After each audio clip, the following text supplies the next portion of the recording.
మొత్తం కండలన్నీ కరిగిపోయినాయి. BRS party తోలు మాత్రమే మిగిలింది. ఆ ఉన్న తోలు రక్షించుకోవడానికి తోలు తీస్తానని మాట్లాడుతున్నాడు. ఎందుకు? మొన్న జరిగినటువంటి జూబ్లీహిల్స్ ఉప ఎన్నికలో కేటీఆర్ ఏం మాట్లాడిండు? జూబ్లీహిల్స్ ఉప ఎన్నిక రెఫరెండం అన్నాడు. 2 సంవత్సరాల కాంగ్రెస్ పరిపాలనకు, రేవంత్ రెడ్డి పరిపాలనకు రెఫరెండం అన్నాడు. అంటే ప్రజలు ఆ ప్రజాభిప్రాయం చెప్పబోతా ఉన్నారు, ప్రజల తీర్పు చెప్పబోతా ఉన్నారు. సో ప్రజలు తీర్పు చెప్పిండ్రు. అంటే స్పష్టంగా కేటీఆర్ హరీష్ రావు చేస్తున్నటువంటి తప్పుడు ఆరోపణలు చెప్పని ప్రజలు తీర్పు ఇచ్చారు. మళ్ళీ గడిచిన 2-3 రోజుల కింద జరిగినటువంటి స్థానిక సంస్థల సర్పంచ్ ఎన్నికల్లో కూడా బీఆర్ఎస్ పార్టీ, బీజేపీ పార్టీ రెండు కలిసి పోటీ చేసినా కూడా 1/3 సీట్లు కూడా రాలే. అంటే 3/1 కూడా సీట్లు రాలే బీఆర్ఎస్ పార్టీకి. అంటే వాళ్ళ యొక్క పార్టీ ప్రతిష్ట అనేది పూర్తిగా పార్టీ కంప్లీట్గా బలహీనమైంది అనేది కేసీఆర్కి అర్థమై గడిచిన 2 సంవత్సరాల్లో కేటీఆర్ హరీష్ రావు కొడుకు అల్లుడు అందరు కలిసి ఏం చేసినా పార్టీ మొత్తం దిగజారిపోతూ ఉంది. పార్టీ ప్రతి దిగజారిపోతూ ఉంది. కాపాడుకోవాలి, కనీసం కొద్దిగా ప్రతిష్ట కాపాడుకోవాలని దానిలో భాగంగానే బయటకు వచ్చింది తప్ప పాలమూరు ప్రాజెక్టు కాదు, గాడిగుడ్డు కాదు, ఇంకోటి ఏమీ కాదు. 100% వాస్తవంగా ఆయన పాలమూరు ప్రాజెక్టు గురించి మాట్లాడుతూ ఉన్నాడు. అసలు మీరందరూ గమనించారు, 2014 కేసీఆర్ ఆనాడు బీఆర్ఎస్ పార్టీ ప్రభుత్వ అధికారికి వచ్చిన తర్వాత 2015లో పాలమూరు ప్రాజెక్టును కుర్చీ వేసుకుని పూర్తి చేస్తా అని మాట్లాడాడు. మరి 2014 నుంచి 2023 దాకా సుమారుగా 10 సంవత్సరాల కాలం పాటు పరిపాలన చేసిన తర్వాత రాష్ట్రంలో 8 లక్షల కోట్ల అప్పు చేసిన తర్వాత కూడా ఎక్కడ కూడా 1 ఎకరానికి నీళ్లు ఇవ్వకపోగా, మెయిన్ కెనాల్స్ కూడా పూర్తి కాకపోగా, అసలు పొలాలకు నీళ్లు ఇవ్వాలంటే కాలువలు మంజూరు కావాలా, మెయిన్ కాలువలు మంజూరు కావాలి, డిస్ట్రిబ్యూటర్స్ మంజూరు కావాలి, మైనర్స్ కావాలి, సబ్ మైనర్స్ కావాలి. అసలు వీటి శాంక్షనే లేదు ఒకటి. అయినా కూడా 2023 ఎన్నికల సందర్భంగా కేసీఆర్ ఏం చేసిండు? ఒక మోటార్ ఆన్ చేసి నార్లా రిజర్వాయర్లో ఒక మోటార్ ఆన్ చేసి కొన్ని నీళ్లు పోసి జాతికి అంకితం చేస్తున్నాడు పాలమూరు ప్రాజెక్టును. అంటే ఇంతకంటే దిగజారుడుతనం ఉంటుందా? అసలు నువ్వు శాంక్షన్ చేయకపోతేవి కెనాల్స్, అడ్మిషన్ శాంక్షన్ లేదు, ఏమీ లేవు. దీనికి తోడు అసలు వాటర్ అలొకేషనే లేదు.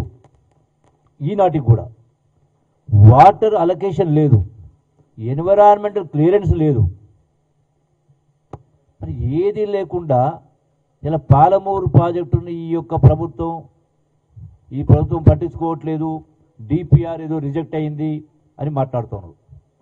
అసలు ఈ డిపిఆర్ అనేది వాస్తవంగా దీనికంటే మొదలు మాట్లాడితే గత కాంగ్రెస్ ప్రభుత్వంలోనే జూరాల రిజర్వాయర్ నుంచి 70 టీఎంసీలకు ఆనాటి ప్రభుత్వం మంజూరు ఇచ్చింది పాలమూరు ప్రాజెక్టు. సరే, తర్వాత కేసీఆర్ దాన్ని షిఫ్ట్ చేసి శ్రీశైలం బ్యాక్వాటర్ తీసుకురావడం జరిగింది. 35,000 కోట్లు మంజూరు ఇస్తూ 27,000 కోట్లు ఖర్చు పెట్టి ఎక్కడ కూడా అసలు దానికి అవసరమే. అసలు ఈ పాలమూరు ప్రాజెక్టు పూర్తి కావాలంటే ఇంకో 40,000-50,000 కోట్లు కావాలా, అడ్మినిస్ట్రేషన్ శాంక్షన్ ఇవ్వాలా, కెనాల్స్లో ఏమీ లేవు. అయితే మరి అసలు చేసినటువంటి మొట్టమొదటి పొరపాటు ఏంది కేసీఆర్ చేసింది? ఏ క్లియరెన్స్ లేకుండా, వాటర్ అలొకేషన్ లేకుండా కట్టేటువంటి పద్ధతి చేసినప్పుడు మొదటగా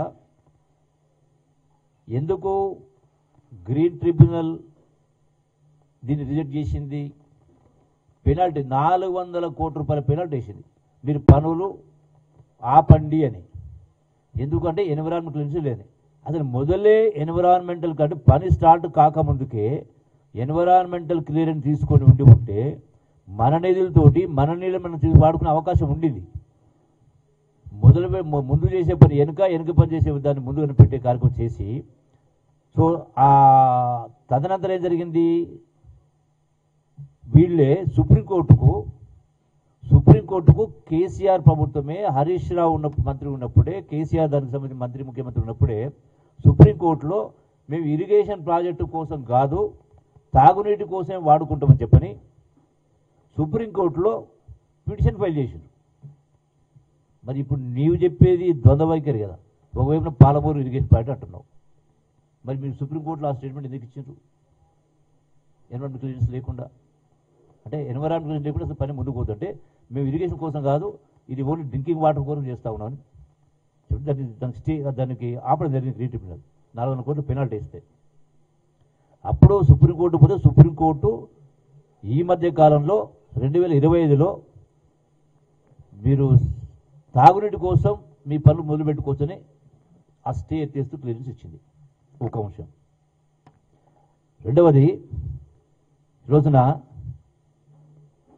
అన్నిటికంటే ప్రథమమైంది, నువ్వు చదివేస్తే ఉన్నమతి పోయినట్టుగా కేసీఆర్ మాటలు స్పష్టంగా కనపడతా ఉన్నాయి. మనకు తెలంగాణ రాష్ట్రం వచ్చిన సందర్భంలో రాష్ట్ర పునర్విభజన చట్టం చేసింది. రాష్ట్ర పునర్విభజన చట్టంలో ఆనాటి ఆంధ్రప్రదేశ్కు, అంటే ఆనాటి కంబైన్ ఆంధ్రప్రదేశ్కు 811 టీఎంసీ వాటర్ అలిగేషన్ ఉంది తెలంగాణ మొత్తానికి సంబంధించి. పునర్విభజన చట్టంలో ఎన్ బ్లాక్ అలాట్మెంట్ చేశారు.